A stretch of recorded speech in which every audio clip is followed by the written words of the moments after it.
Fox Business Alert now. The president announcing his new pick to lead the Federal Reserve. It is Janet Yellen. She will also be the first chairwoman in history to have that job, and it's admired, and she is very admired by liberal Democrats. So what does this nomination mean for the economy? More important, Stuart Varney's here to weigh in. Stuart, if she gets the okay in January, when Bernanke hits the pavement, what does it mean for us? It means that interest rates are going to stay very, very low because Janet Yellen is likely to keep on printing money.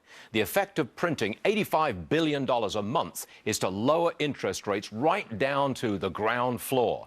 That means when you go to a bank for a bank CD, you'll earn virtually nothing in interest. But when you go to get a mortgage, your mortgage rate will stay ultra low, just above 4%. Well, that's what Janet Yellen means for interest rates in the economy. We know a couple of months ago when Ben Bernanke kept everything printing, kept the printing presses going, Wall Street was happy, but others were scratching their heads. Is Janet Yellen believe what Bernanke believes, that we're still a tenuous economy? Yes, she does. Now, Janet Yellen is about to become the most powerful person in the world. She rules the world of money, not armies, but money. Her policies will shift trillions of dollars. She's very important, and she's in the Bernanke mold. Print money. All right, so let's talk about the debt ceiling. The president came out and said a lot yesterday, but one thing really stuck out, and I want to tap into you for that. And that is when he said, we need to raise the debt ceiling, but we're not really adding on to the debt, and this is money that we've already spent. This is not a big deal that we're going past $17 trillion.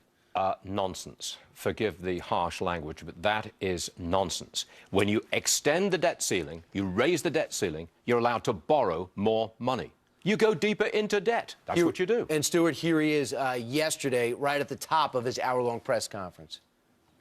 Let me explain this. If Congress refuses to raise what's called the debt ceiling, America would not be able to meet all of our financial obligations for the first time in 225 years.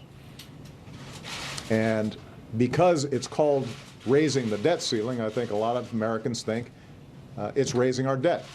It is not raising our debt. This does not add a dime to our debt. Yes, it does.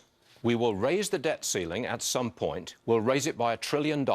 We'll go from 17 trillion in debt to 18 trillion in debt. That does add $1 trillion to our debt, period. How do you expect the market to react today? Oh, the market will be up a little bit at the opening bell today because of Janet Yellen, because she's going to print money and Wall Street likes it. All right, we'll see as we get closer and closer to the 17th who's right. Stuart Varney is going to be hosting his show back at 9:20. 9:20. 9:20 Eastern Time on the Fox Business Network. Thanks, Brian. All right, see you soon.